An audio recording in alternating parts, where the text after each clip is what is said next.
Assalamualaikum warahmatullahi wabarakatuh.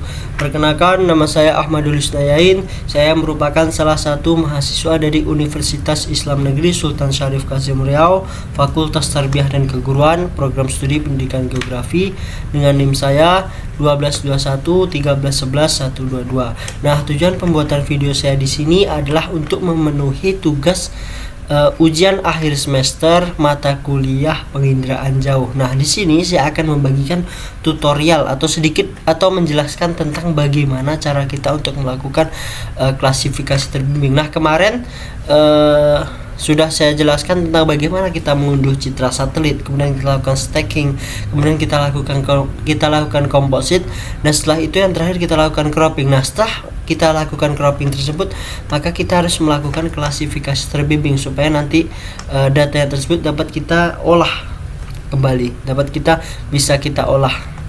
Harus melewati beberapa tahap tersebut. Lalu pada kali ini untuk tahap klasifikasi terbimbing tersebut, bagaimana caranya? Simak baik-baik ya teman-teman. Nah, yang pertama teman-teman langsung saja tentu membuka aplikasi Envy.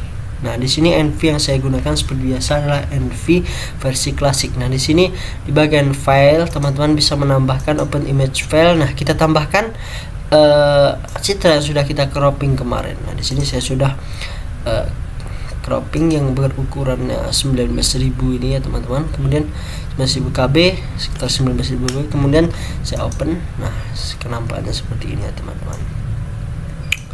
Nah, di sini kita akan mengkompositkan terlebih dahulu. Saya itu yang pertama menggunakan tentunya adalah komposit yang lebih mudah adalah yang natural color, dimana itu akan lebih mudah kita lihat dengan mata kita.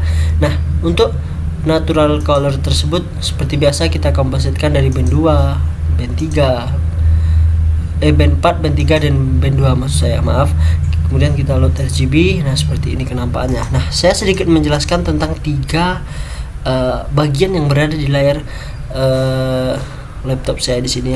Yang di sini merupakan scroll dimana merupakan layar image scroll. Disinilah kenampakan keseluruhan dari citra Pekanbaru yang sudah saya cropping kemarin. Kemudian yang di atasnya tersebut merupakan image dari hasil diperdekat dari hasil layar scrolling tadi. Kemudian yang di sebelah sini, yang di sebelah kanan ini merupakan layar image zoom yang diperbesar kalau tidak salah sekitar 4 kali. Nah, ketika kita melakukan klasifikasi terbimbing itu, kita perlu banyak sumber, banyak komposit, dan banyak band-band yang kita satukan untuk menjadi sebuah kenampakan. Itu tidak hanya satu saja. Contohnya seperti tidak hanya natural color saja, tapi kita bisa menggunakan komposit yang lain. Contohnya seperti saya akan menggunakan komposit infrared. Nah, di sini teman-teman bisa menambahkan new display. Di RGB-nya kita masukkan kalau untuk komposit infrared kita gabungkan dari band 5, band 4 dan band 3.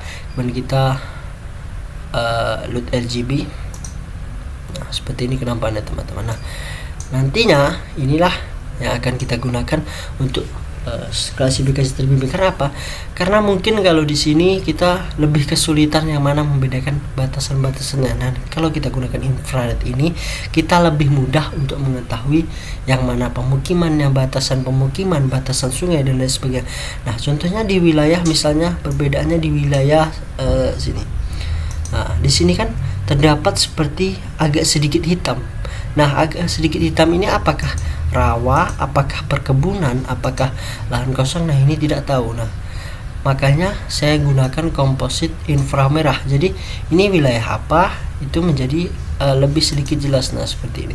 Kalau di sini sepertinya itu seperti sebuah wilayah rawa, tapi kalau saya melihat di Google Earth itu adalah wilayah lahan kosong. Lalu langsung saja kita lakukan klasifikasinya.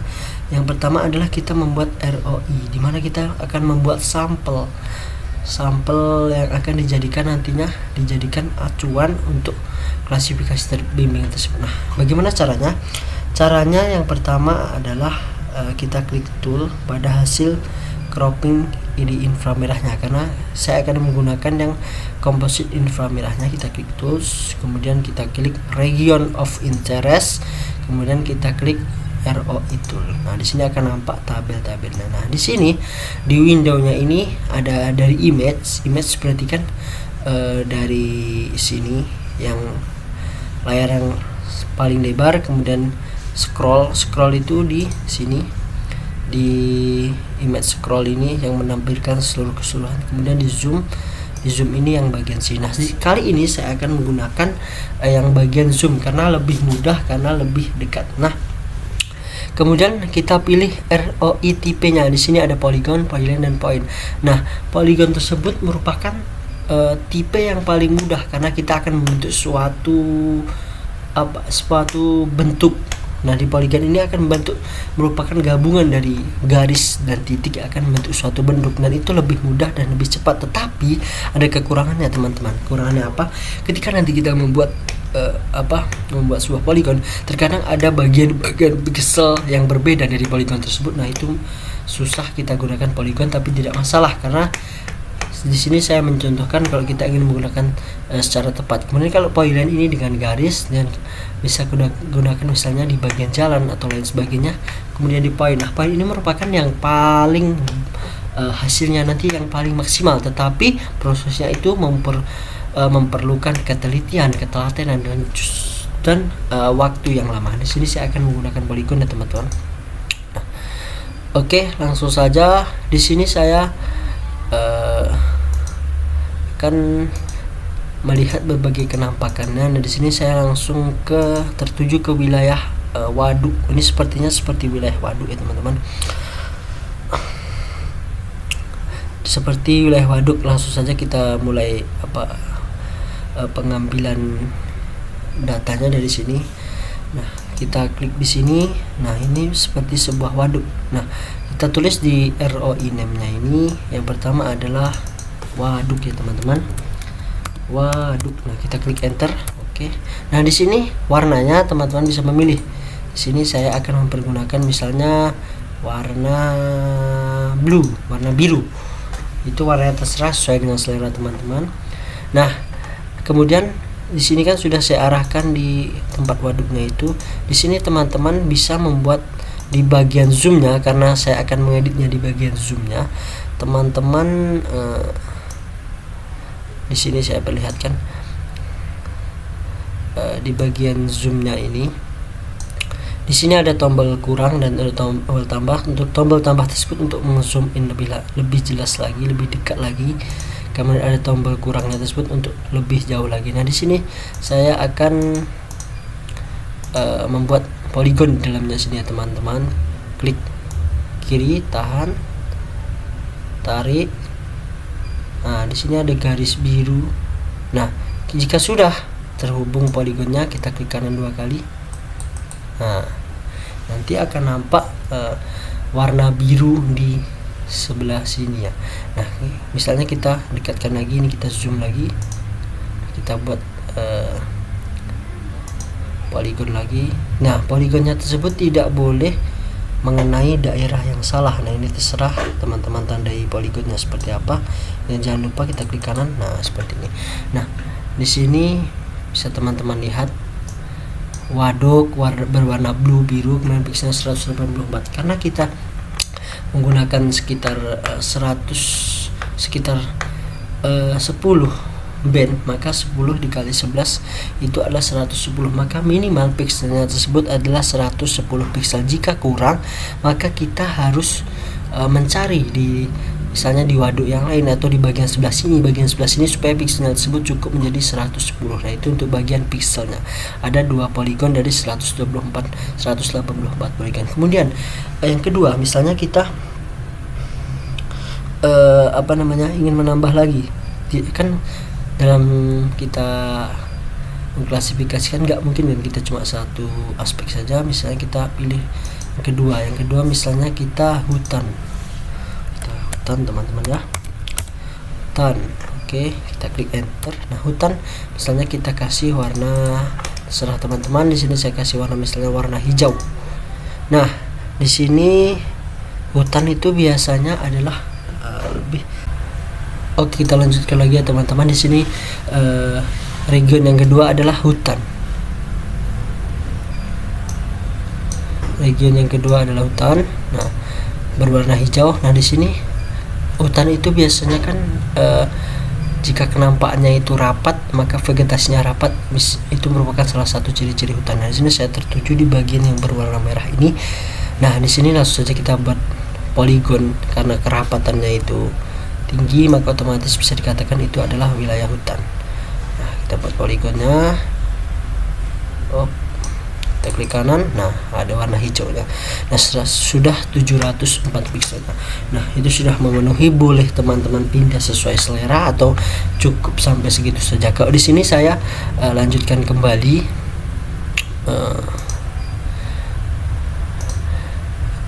Saya klik new region lagi. Misalnya di sini sungai.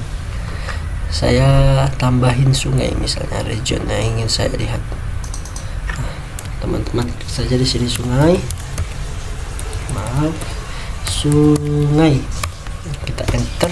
Nah, sungai misalnya kita ingin memilih warna kuning, yellow, kuning. Nah, kita lihat di sini di mana sungainya. Nah, di sini misalnya sungai yang terlihat sedikit lebih besar. Nah, teman-teman sama seperti halnya tadi, teman-teman membuat sebuah poligon. Jangan sampai kena ke pinggirnya ya teman-teman. Kita harus teliti dan hati-hati. Kemudian kita klik 2. Nah, itu pixelnya baru sekitar 70. Lalu kita cari di sebelahnya supaya pixelnya tersebut menjadi minimal 110. Kita buat lagi teman-teman. Oke, kita harus hati-hati. Kita buat poligonnya ini. Nah, kita buat lagi teman-teman.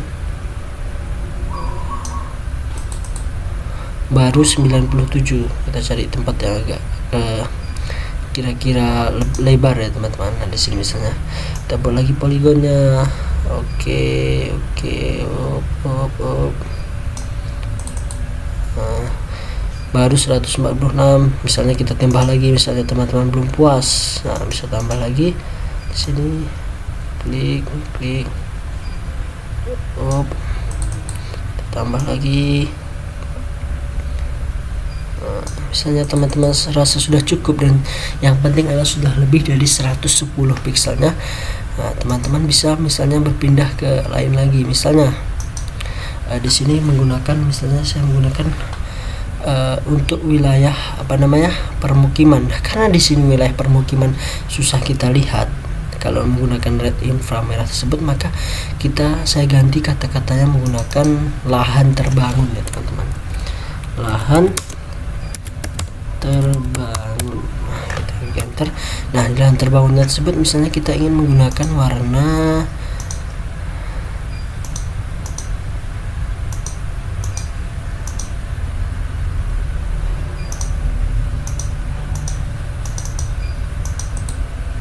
kita menggunakan warna apa teman-teman, misalnya blue, green, red, warna magenta.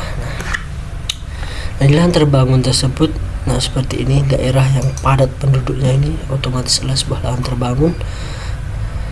Nah, langsung saja teman-teman buat poligonnya. Nah, di sini lebih mudah karena apa? Cakupannya lebih luas. Nah, di sini ada sedikit titik-titik merah ini ya teman-teman. Nah, titik merah inilah yang masuk ke dalam poligonnya. Nah, ini kekurangan dari jika kita menggunakan ROITP-nya menggunakan poligon. Tapi tidak masalah karena itu sifatnya sedikit. Nah, sudah 1695 pixelnya. Kemudian misalnya saya ingin menambah lagi, misalnya untuk wilayah perkebunan. Kita cari misalnya di sini wilayah perkebunan di daerah mana. Nah, misalnya seperti ini wilayah perkebunannya. Misalnya wilayah perkebunan itu biasanya identik dengan kota-kota ya teman-teman. Nah, seperti misalnya di daerah sini saya buat wilayah perkebunannya, saya menggunakan warna merah. Nah, di sini nampak garisnya warna merah karena infrared, jadi merah sama merah jadi tidak nampak ya teman-teman. Nah, di sini klik 2. Nah, sini sudah 1293. Sini saya buat perkebunan nah teman-teman. Oke. Nah, Nah, di sini sudah ada namanya, ada waduk, ada hutan, ada sungai, ada lahan terbaun, dan ada perkebunan ya teman-teman. Nah, kalau teman-teman rasa sudah cukup, nah ini ROI name-nya itu sesuai kebutuhan dari teman-teman. Teman-teman ingin butuhkan berapa? Nah, di sini misalnya anggap saja ini sudah selesai. Nah, jika kita sudah selesai, jika teman-teman sudah merasa cukup, maka teman-teman langsung saja sudah merasa selesai, langsung saja klik classification. Nah, di sini ada supervisor, teman-teman pilih maksimum likelihood. Nah, di sini ada Pekanbaru Crop 5, kita klik. Kemudian kita Pekanbaru Crop 5,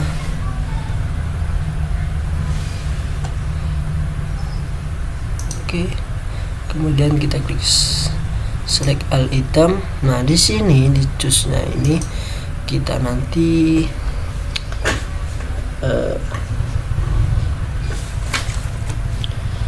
choose-nya ini kita membuat sebuah folder baru. Nah, sini saya buat saja di sini ya teman-teman. Nah, folder barunya di sini misalnya saya buat klasifikasi saja,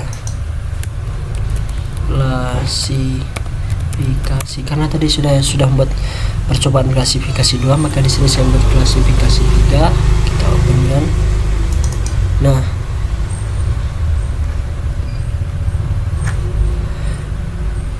teman-teman klasifikasi 3,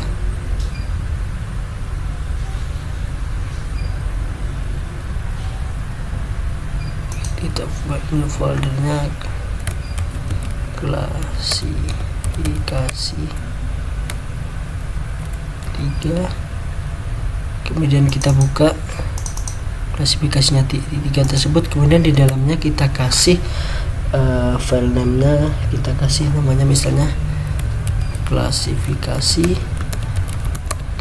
underscore terbimbing, misalnya underscore terbimbing 3 juga biar kita lebih mudah, underscore terbimbing 3. Kalau kita klik open, nah sudah. Kemudian di sini ada choose yang kedua. Di sini kita akan enter output rule file name. Nah, di choose yang kedua ini kita memasukkan file name kita, misalnya klasifikasi terbilang 2, klasifikasi skor terbilang, karena tadi sudah 3 jadi kita buat 3 sama saja teman-teman. Klasifikasi terbilang 3, kita klik open. Nah, jika sudah kita klik OK kan teman-teman ya. Nah, kita tunggu prosesnya.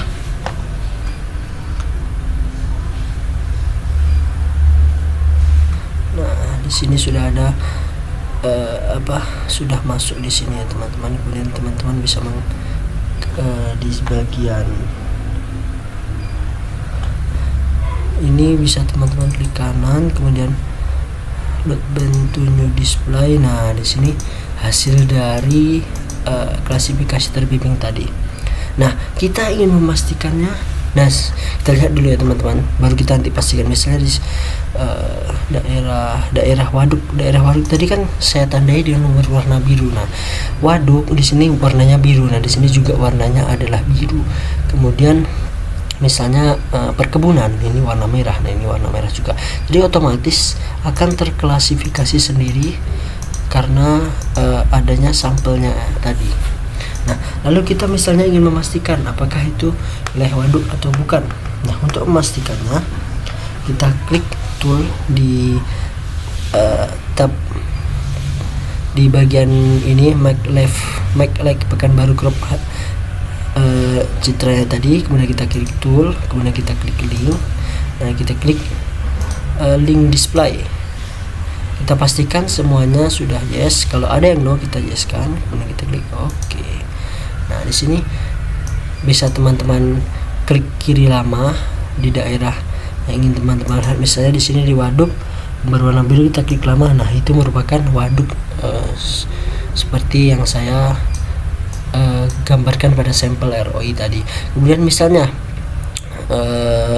untuk lahan terbaun atau permukiman tadi saya kasih warna magenta, agak seperti ungu-ungu. Saya klik juga tahan lama di bagian sebelah klik kiri. Nah, itu merupakan sebuah pemukiman. Nah, ini, nah bisa kita lihat teman-teman ya. Nah inilah, nah bisa kita lihat, kita pastikan tadi ini adalah sebuah pemukiman ya teman-teman. Nah, sebuah pemukiman. Nah, seperti itulah hasil bagaimana cara kita untuk melakukan klasifikasi terbimbing itu ya teman-teman. Nah, misalnya kita di sini ingin mengubah. Nah, kalau untuk pembahasan klasifikasi terbimbingnya sudah selesai ya teman-teman. Nah, misalnya di sini teman-teman ingin mengubah datanya menjadi vektor. Nah, lalu bagaimana caranya? Di sini teman-teman bisa klik vektor di tab NV klasiknya tersebut, kemudian kita klik raster to vektor. Nah, di sini di raster to vektor di klasifikasi terbimbingnya tersebut di bagian MacLeg Pekanbaru Group 3 tersebut bisa teman-teman klik.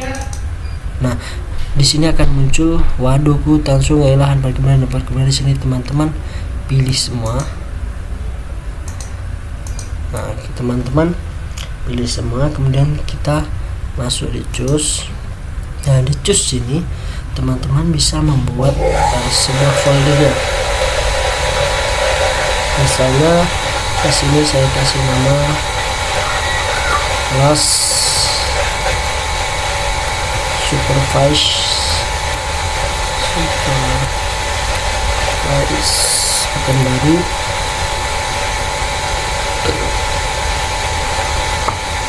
plus Pekanbaru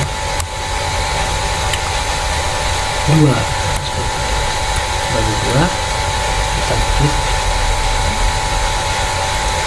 Secara otomatis data tersebut akan tersimpan menjadi data vektor ya teman-teman.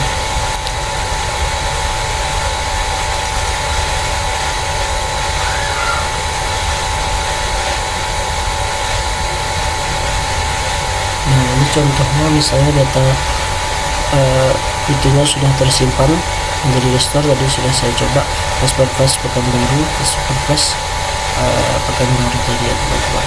Nah, sekian untuk penjelasan bagaimana cara kita untuk melakukan klasifikasi terbimbing. Semoga bermanfaat bagi teman-teman semua. Saya mohon maaf jika terdapat kesalahan. Assalamualaikum warahmatullahi wabarakatuh.